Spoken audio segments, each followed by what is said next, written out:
Welcome to episode number 17 of the Pro Wrestling Zone. And obviously I'm Tiger Height, and that is Peanut Gallery, who is standing. I am Peanut Gallery. I am not on screen, but I am here. Yes. Well, no, nobody is on screen. But the next two episodes, today and tomorrow, we're going to look at... Not tomorrow. Or not next week. Yes. Whatever it is. We're going to be looking at awards. I know, I'm doing really well today, aren't I? We're doing drinking. year-end awards. We're going to do the best awards tonight. Right. And then next week will be the worst. Right. I put out some Twitter polls to get you guys interactive on what it was. I have all the statistics down. All voting has been closed. Hooray. And then after this show, I will be posting for Peanut Gallery's part of this discussion. Mine are a lot more interesting. And since he's the most cynical little bastard, I gave him the worst, and I did the best because I at least have some faith in the world. So I have no faith. At least I can say, with all honesty, the pro wrestling scene this year has changed dramatically, and it changed for the better, I think. Yeah. I thought it was a really good year for wrestling. Nothing wrong with it, and I think everybody's votes We've seen the downfall, though, I think, of WWE over the past 6 months. I honestly think they're on a downward trend. I thought they did better than most people expected, to be honest with you. Well, I mean, they did better than what most people might have expected, but definitely with all the talent that WWE has, they somehow got worse this year. I mean, I guess I can see that, but... Yeah, somehow they got worse. Well, with the competition, it doesn't help. So we're going to do this in 3 parts, and then part 3 on both of ours, it will be the best and the worst of the decade, since that will be literally the last show of the decade. Yay! So it's kind of an exciting time. Yeah, and then after these 2 episodes, we jump right into Wrestle Kingdom. Oh, God, that's going to be interesting. So part number 1, our first award, it is the I taped this to the back of my girlfriend's head because the event was so majestic of the year award. So pay-per-view of the year. Sure. Your choices were Dominion, Double or Nothing, WrestleMania, and Wrestle Kingdom. Landslide, 100% of the vote for the people was WrestleMania 35. And honestly, Not shocked by that. I have to tend to agree with them. I thought that this, for how long this show was, it did not feel like a 7-hour show. And I really enjoyed it. There was nothing bad about it. This felt like a WrestleMania. Sure. So I was very happy with it. This event made me question life and its moments event of the year. So basically, moment of the year, which we had just WrestleMania 35 in general. We had PCO at the G1 Supercard. We had Becky Lynch's Pinnacle at WrestleMania specifically, and then All Out, which was like we have to knock this out of the park or else AEW is going to be fucked. And Becky Lynch, once again, 100% of the vote, Hooray. won. Great. I 110% agree with that. Yep. WrestleMania main event. Becky Lynch looked like the greatest thing to ever exist in the world, and then she tripped, fell, broke her hip, and face planted into dog shit. Right, by entering into a rivalry with Lacey Evans, who is on one of our choices for the worst wrestler of the year, by the way. Yes. Even though she's actually gotten a hell of a lot better, I will say that. She's still pretty bad. I know. Old People Kicking Ass Award. We're not saying that these people are old, but we're saying that they're over 40, so they're old. Yes, they're old. PCO, Rock and Roll Express, Trish Stratus, Chris Jericho. Chris Jericho won. 66.7% of the vote was for Chris Jericho. Gee whiz, I wonder why. PCO was number 2, though. Le Champion. Le Champion, but PCO was number 2, and honestly, I have to tend to agree with that one. Trish Stratus had like 1 match. No, she had a couple of them, but still, I have to agree with it. Chris Jericho, just the greatest right now. Better than WWE Backyard Indie Moment of the Year, the Rise of Superhuman, the Crockett Cup, Double or Nothing, I'm going to count that as an indie show, and the Resurrection of Impact Wrestling, 100% of the vote, Double or Nothing, have to agree with it. Okay. I feel like this one was like, okay, this is the sequel to All In, where nothing was established yet, and they didn't even really establish the actual promotion up until not after the show. This All Out was like the show. So this one was the setup for it. Yeah. Let's see here. And finally, for at least this moment, it is the freshly squeezed smoothest moment of the year. The debut of The Fiend Bray Wyatt, Orange Cassidy because reasons, RVD's heel turn, and then Brock Lesnar defeating Kofi Kingston on SmackDown. The Fiend's debut won it by 60%.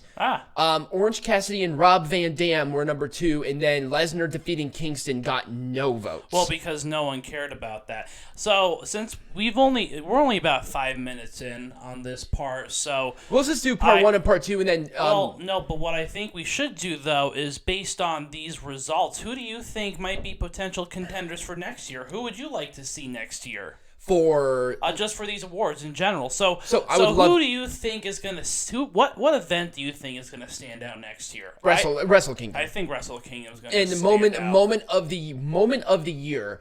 If it's not Jushin Thunder Liger's last match and the after effect of that, then there's something wrong with the world. Right. It might have to be like Ronda Rousey's return. There's so many moments that could be had. And to what I've heard of what they're going to set up come next year's WrestleMania with Becky Lynch defending the Raw Women's Champion against Ronda Rousey, who is probably going to win the Women's Royal Rumble. Yeah. That could be a great moment because they have really good chemistry. They're both badasses, and that's something that Becky Lynch needs. Right. She just doesn't have... Becky Lynch is still like the pinnacle, but honestly, unless your name is Charlotte Flair, there's not really anybody else on your level. And I think really what might make an impact next year are going to be a lot of these debuts, especially as WWE starts to lose some of these superstars to contracts as AEW gains more and more popularity. Right. I could potentially see that as being moments of the year. As far as indie moments go, I would stray away from using AEW as I don't consider them an indie. No, not anymore. But this year, this was their first year. Yeah, though. I do consider them now mainstream. Mm-hmm. But let's see what Impact and NWA does. NWA is going to be a dark horse this year. Oh yes, it is. I think hard times is I feel like is going to be a very special moment as well. I think that they also have a lot of contracts in the pipeline. If they're debuting a new championship, they're debuting a second mid-card championship. I feel right. And you think that with the limited roster that there has to be something else going on. I think that they're gonna either buy up another company or they're gonna get an influx. I think they're gearing up to buy out another company. Like MLW or something. That'd be cool. That'd be super cool. And honestly, I was thinking about putting some MLW stuff in here because MLW is really starting to pick up steam. Right. And Billy Corgan is not a stupid guy when it comes to wrestling. He's had 3 other promotions. 2 of them still exist. Mm-hmm. He's been doing this for a while. He's a very smart man. So he knows what he needs to do, and he knows the audience for NWA. And so far, so good. And we'll see where it goes to right now. Right. But like I said, I feel like everyone, because this was the year of everyone kind of establishing themselves in this next year, come 2020, they know that this year, 2020, has to start with a bang. So people are going to go all out with this stuff. Oh, yeah, absolutely. We have the Revolution pay-per-view for AEW. That's going to be happening late February. Hard Times is in January. We have the Royal Rumble coming up. We have Wrestle Kingdom. We have Dominion. I mean, there are so many events that are going to be this first part of the year that we're going to be wrestled out. And now since we're covering NWA and stuff, we might need to start looking at MLW as a company that maybe we have to start watching. Or at least it might be a possibility for buyout or something like that. Because I don't know what's going on behind the scenes over there at NWA, but that Billy Corgan's always got something going on. And the grab for Marty Scurll, who was probably the hottest free agent, at least at the time. That's a big step. Although here's the thing is that Marty Scurll hasn't signed a contract yet. Oh, he hasn't? No, he has not. He's probably going to.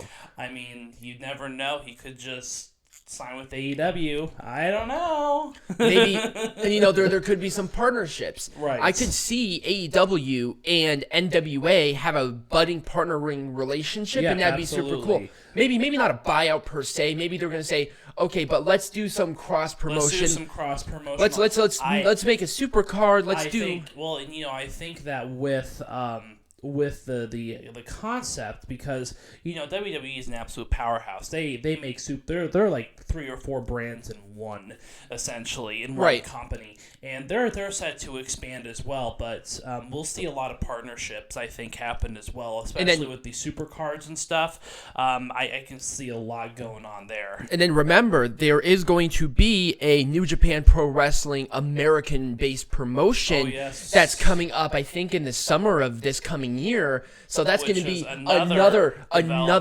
Oh yeah, it's going to be huge. Yeah. I mean, as of right now, I mean, obviously there will be more, especially with the Decade Award. But NJPW is still going to be in a great position to make huge strides forward. Right. So I think at this point we should take a break. But they shouldn't be. The one thing about a lot of these promotions is they cannot over egg the pudding. Right. And I feel like especially with like AEW, they might start to be doing that, because a lot of people the ratings are jumping up and down. They're not as high as where they were. They had a honeymoon for about 6 months, and now here comes reality. Right. And I'm hoping this doesn't. I mean, they're not going to go away next year unless they do something stupid. Right. But they're still making money. I mean, obviously the pay-per-views are still selling out. A lot of people are talking about them, but there have been some slip-ups that I'm hoping do not damage the reputation of the event, especially with that indie wrestlers punches, because that was huge on social media this week. And I mean, I think we should address it anyway. It was bad, don't get me wrong. But we've seen it before. WWE's had it a bunch of times. So we can't be harping on them for it. I didn't see a huge problem with it. I'm like, oh, that's a little dog shit, but it's whatever. Like, I feel like a lot of these wrestlers really blew that out of proportion. I treat it like, I treat it like a piece of shit. Just flush it down the toilet and move on with your day. Right. It's like, okay, whatever. Who cares? It stunk, but it is what it is. You move on, because if you continue to harp on it, it's going to stick around. It's going to be a huge infamous moment that doesn't deserve to be. Right. Now, like, I mean, if that's like an infamous moment of this company right now, then they're doing pretty good. Yeah. There could be a hell of a lot worse, Chris Benoit. What? Okay, sorry. Or Hell in a Cell. What? What? Just... All right, so at this point in time, we're going to take a break. When we come back, part 2. Yes. All right, here's part number 2 of the best moments of this year. And then the next part will be the decade, which is going to be a lot of fun. All right. The most majestic belt of the year. Obviously, being an artist, I like that kind of shit. We had the AEW World Championship, the IWGP World Championship, the Raw Women's Champion, and the MLW World Champion. The AEW World Champion did win with 50% of the vote, but for a while there, the Raw Women's Champion was number 1, which was super weird. But I'm like, wow, this is kind of interesting, and I get it. I really do. Right. The most majestic ring gear of the year, which was... Leave me alone. I know. Which was Velveteen Dream, Chris Jericho, Seth Rollins, Kazuchika Okada. It was a 3-way tie between Jericho, Rollins, and Velveteen, probably for the majority of the day, but then Velveteen squeaked it out with 50% of the votes. Nice. Obviously, that makes sense. Happy Tears moment of the year. This was a landslide. It was the Cody and Dustin Rhodes hug, Kofi Kingston's title win at WrestleMania, Roman Reigns' remission announcement, and Dr. Wagner Jr.'s retirement announcement at Triple Mania. And Roman Reigns' remission announcement, 82.8% of the votes. It wasn't really a landslide, but it was pretty close to it. Oh, that's a landslide. Nothing came close. It was like, boom. The best use of the limited roster award, Impact Wrestling, NWA, Ring of Honor, NJPW Juniors, the junior division general. Impact Wrestling won with 66.7% of the vote. And then finally, for this part, at least until we get into our discussion about it, the Jump Ship and Became Majestic award, it was between Chris Jericho, Santana and Ortiz, Juice Robinson. No, it wasn't. It was Kenny Omega. I changed it, and then John Moxley, and Moxley won with 81.8% of the vote. All right, so let's talk about some of these awards. What do you see happening? I'm most interested in is I think we touched on this in the previous part of this episode, but what about the use of a limited roster? Impact Wrestling fucking killed it this year. But see, here's the thing about these limited rosters is that this year, with so much competition now, the rosters were pretty limited. Right. And WWE has been hoarding a lot of talent over the past couple of years. They're trying to hold on to it because they know that these companies, not just AEW is like the one with the money though. Right. But a lot of these companies, it's like, oh, you can tell that there's some big stuff happening right now in wrestling, and we need to keep the people like Ricochet and Harper, the Revival, and if they're going to leave anyway, we're going to bury the fuck out of them. And see, here's what I think is going to happen next year. I think a lot of superstars who are coming up on the end of their WWE contracts are going to actually jump ship to another promotion. Right. I think that around the middle of the year, we'll see a huge influx of former WWE stars appearing on places like Impact Wrestling, NWA, ROH, AEW, NJPW. I mean, it's just going to happen. Right. I think a lot of superstars this year have waited. They were waiting to see how AEW went. And with it going as well as it's going, I think you'll see a lot more people jumping away from WWE. What are your thoughts, Tiger? So this is I agree with you to a point, but at the same time, with the popularity of these promotions, there's going to be a lot of people going to WWE as well. And especially with some of these indie stars that have a huge name, a huge drawing power. WWE, who is making more money now than they ever have been, despite the sinking ratings, the terrible whatever. They have sponsorships up the ass. They're making good money. Right. And now they're moving out of Titan Towers to save money. It's like, whoa, there's a lot going on here. They can sign these people as long as they have the money to do so. But also WWE needs to release a lot of the freedoms that the superstars can do, because really, I think a lot of these superstars don't do it for the money. They want to love wrestling. Right. And I feel like in WWE, there's a lot of circumstances that they don't love what they do. We heard it with the Moxley promo. We heard it with Jericho. We heard it with Omega. We heard it with a lot of these people who decided not to sign with WWE because it wasn't about the money. Right. It was about, I want to control my Kenny Omega. I want to control John Moxley instead of having somebody else do it, because we see what they're doing. Oh, and I have a great catalyst to that too. Okay. I think one of the biggest changes this next year is either going to be a union of wrestlers, or it's going to be the evolution of a new type of contract. So let me put it this way. One of my worst promotions of the decade was Lucha Underground. And the reason that I put Lucha Underground as one of the worst promotions of the decade is because nobody wanted to work for them because of their schedule and then their restrictions as far as what the wrestlers could do. Right. If you wrestled for Lucha Underground, you would not be able to work any other televised shows that entire year because they keep you on for an entire year. That limits the ability of a lot of wrestlers who were just going to go in there for a season and then come back out and go back to their normal place. They wouldn't be able to do that. So that's why there was such a high turnover of wrestlers within Lucha Underground, was because the contract was so bad. It was so unbelievably bad for the wrestlers that they just didn't want to do it. That they didn't want to be a part of the show. Another big thing too is that a lot of wrestlers are having talks about health insurance. They want health insurance to be provided to them.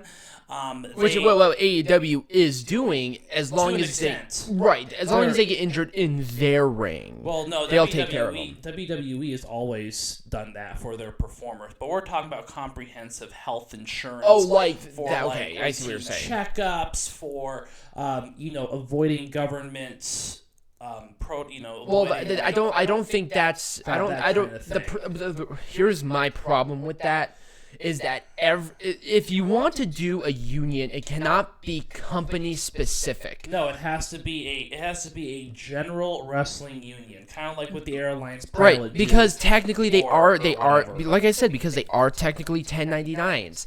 They are independent contractors, but they're not, especially in WWE. They're not treated as such. The reality and what they actually are on government documents is entirely different. That's a conversation that could fill up almost another entire show. Oh, yeah, the whole independent contractor status of this is why wrestling is weird, because it's like, oh, you're an independent contractor, but you sign an exclusive contract to us. Right. Where I feel like a lot of these companies are going to probably, I wouldn't be surprised if they did this, because it would be smart if they're going to do a union for wrestlers, almost bring back a territory-based system. Maybe not necessarily. I mean, not a territory by proxy. I used to work in real estate, and when I worked in real estate, I was an independent contractor, but I was exclusive to a real estate company. Oh, I didn't know that. Like, I could only sell under that brand. I couldn't jump from brand to brand without breaking a contract. Right. But I think that having a powerful lobby, especially fighting for some of the benefits that if you're an independent contractor, but you have all of these restrictions placed on you, should at least have some benefits. And also, group health insurance, 401ks, pension funds, that kind of thing. This would not be a huge deal if it wasn't professional wrestling, where they take bumps, they do all this traveling, they have a chance of getting really sick. The NFL has a players' union. Right. The NFL is a non-profit organization, and each team is a company within of themselves. But every single player, no matter what team you're on, is part of that union. Right. And they fight with the company for certain rights and profit sharing and benefits like that. So, another big thing too is merchandising. And I think that a lot of wrestlers want to have more freedom over their own merchandise. Especially with this whole Jordan Miles situation. I hate bringing him up because I think Jordan Miles is a little snake. But the reason that it started was because he didn't have as much control as he wanted over the design of his own T-shirt. Right. Even though he approved it and all of that fun stuff. And anybody with two eyes and a fucking brain could have saw what it could have been. Right, but then you get people like Charlotte Flair and Andrade who copyright names specifically so they can sell merchandise on non-WWE platforms. I mean, I think merchandising alone is a huge reason for wrestlers to have a union. Right. And I think that's a great thing too. And a lot of these companies, and that would be also very helpful for designers to have that, so people can work with any designer that they want. Exactly. Now the great thing about like Pro Wrestling Tees or whatever is that you can get in contact with these people, and it's super easy to do. Yeah. But at the same time, they're just not protected health wise, and honestly, that's like the biggest reason. They are to an extent. The problem is, again, that they have to have their own health insurance per mandates and stuff. But and then what about travel? Like, traveling expenses and stuff like that too. And I think that 2020 is going to be a pretty big year for something like that to at least take form and take shape in a way that's friendly to the wrestlers. So we'll see what happens there. Do you have anything else to say? Not really. Really, that was like the big conversation. I did want to talk about the best use of a limited roster too. Well, yeah. Where if they do become more of a together thing, a roster may or may not mean much of anything anymore, because you see Sami Callihan, who is the Impact Wrestling World Champion, wrestle on other promotions because he has a different contract than maybe a person who doesn't have as much pull. Right. Where I feel like a lot of these people could have a much better thing if they're on an equal playing field. Right. Where you are only limited to you. Right. Where, I work with Impact Wrestling, they're not letting me do this. It's a non-exclusive contract, though, so I can appear on television. Instead of John Somebody and a Sami Callihan, who both wrestle for Impact Wrestling, you have just as much pull as he does if there was a union. Right. But it's up to you to be a success overall. So we'll see if the rosters, maybe rosters just don't become as relevant anymore. Maybe not, but I thought that was a very interesting poll because the NJPW Junior was actually going really well until Impact Wrestling kind of snuck up on them. Yeah. Ring of Honors did not get any votes either. Oh, yeah. Well, I don't see that. Honestly, I don't see Ring of Honor lasting too much longer at this point. That's pretty much all I have. Yeah, that's all I have too. Then we're going to go to the Decade Awards. So that's right after the break, though. Yes. And we are back with probably something we're not going to do until 2029, which are the Decade End Awards, where this year, with this decade in wrestling being the most up and down I've probably ever seen, despite me not watching wrestling. Right. This is the first, full decade that I've been watching wrestling on a constant basis, basically. Okay, so let's go through the year-end awards then. Let us do the storyline of the decade. It was Becky Lynch versus Charlotte Flair, the Jushin Thunder Liger retirement tour, Daniel Bryan versus The Authority, and AJ Styles. No, it wasn't AJ Styles and Dixie. It was the rise of Kenny Omega as a part 2 of the Bullet Club. Okay. So Becky Lynch and Charlotte Flair won. No, the other choices weren't all that great, but I thought Daniel Bryan and The Authority would have taken it, to be honest with you. Really? I didn't think that was a good storyline at all. 54.5% of the votes were Becky Lynch and Charlotte Flair. Right. And I think for me that makes a ton of sense. We'll talk about that later. Because honestly, this entire decade really focused on something called women's wrestling. Right. The match of the decade. It was Ronda Rousey, Charlotte Flair, Becky Lynch at WrestleMania. Uh-huh. Kenny Omega versus Kazuchika Okada at Dominion. Okay. John Moxley versus Kenny Omega at Full Gear. And then AJ Styles versus Shinsuke Nakamura at Wrestle Kingdom 10. And Moxley and Omega won. Huh. I'm shocked by... I 110% disagree with that, but... Yeah, I thought that was an interesting choice. Match of the decade? Match of the decade. This was decade. It was super weird. That is weird, because wasn't the Omega-Okada match a 7-star match? Yeah. That was my choice. Yeah, that was... Yeah. Best 2 out of 3 falls. Kenny Omega finally wins the heavyweight title in an Right. hour and 15-minute match where they kept up the pace. Jesus freaking H. Christ. Right. The moment of the decade, which I thought this was weird.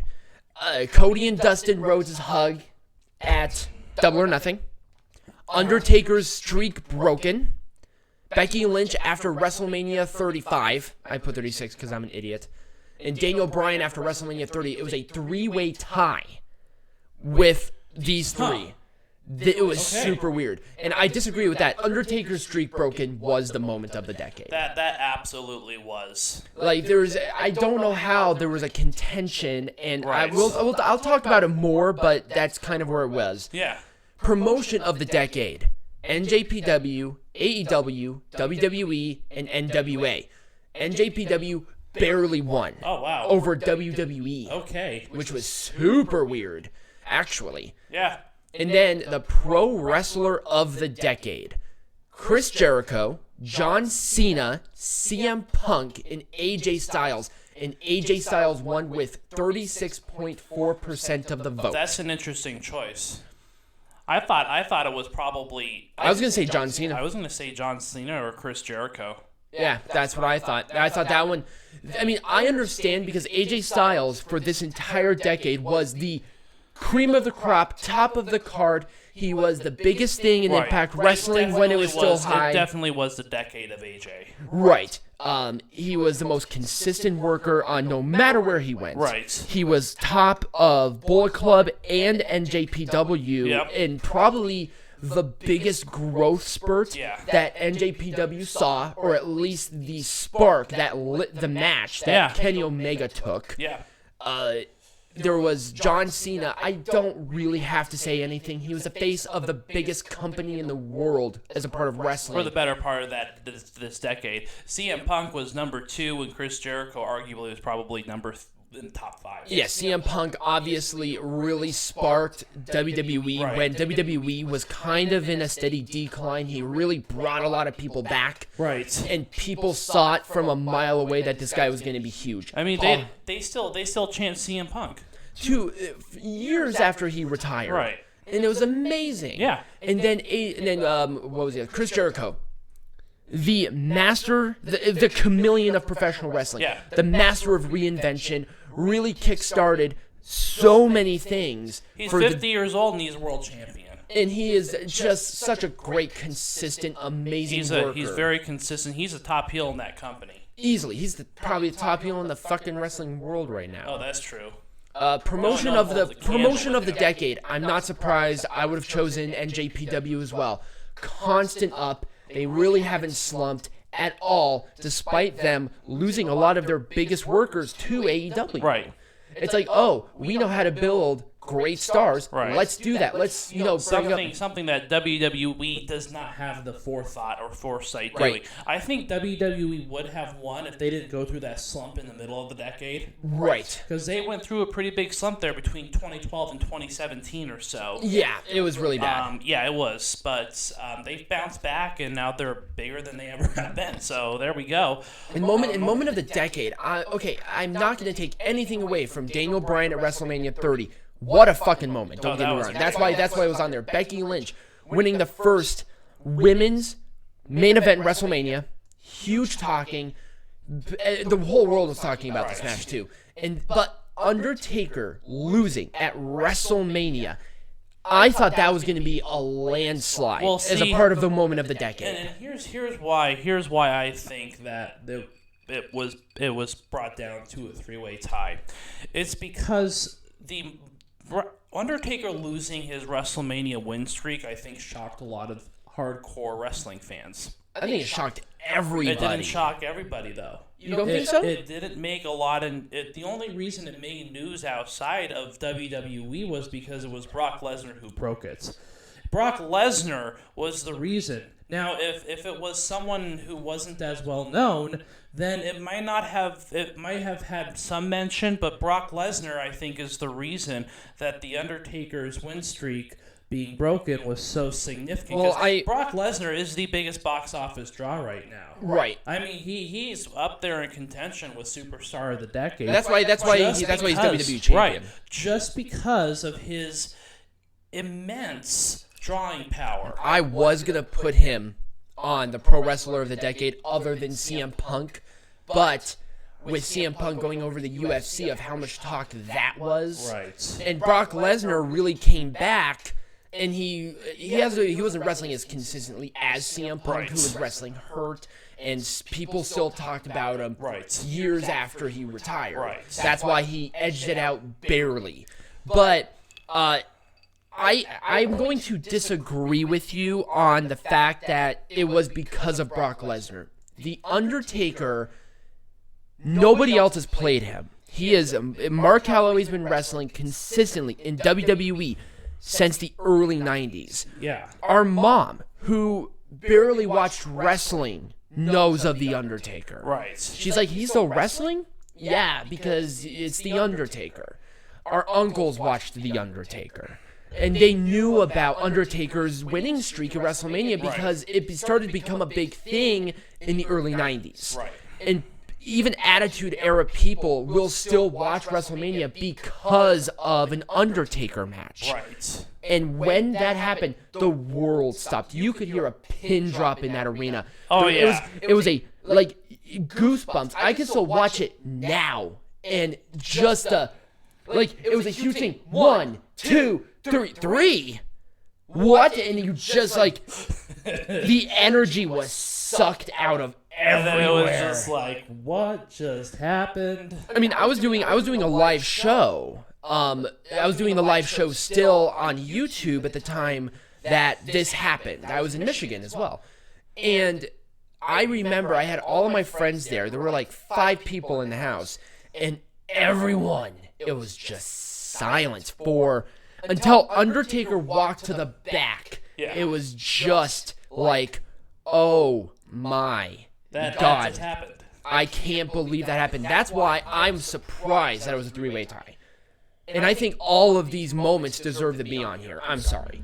Well, yeah, they all do, but yeah, that's The Undertaker streak broken. It transcends the decade. That's the thing. That's why I put it on there, because this transcended just one decade. This was 3 decades. And I think it would have won if that was the Undertaker's last match. It probably would have, but they kept going, and it's like, God, no. This was the moment right here for him to lose at WrestleMania. This should have been hanging up the boots. I'm done. Let's move on. Right. But they didn't, and I think nobody would have been mad about that either. Undertaker comes out saying that was it. Nobody would have been mad. Right. I wouldn't have been mad. I would have been like, great. A hell of a career, hell of a way to end it, but then they continued, and then you saw the shitty thing at Crown Jewel, which will be discussed next week as well. Hooray! So yay! Yay, it will! Oh, Lord. Actually, there were 2 Undertaker matches on the worst match of the year, weren't there? There were 2 Undertaker's matches on the worst match of the decade, not just worst match of the year. That's so weird. And they both occur after Undertaker's first WrestleMania lose.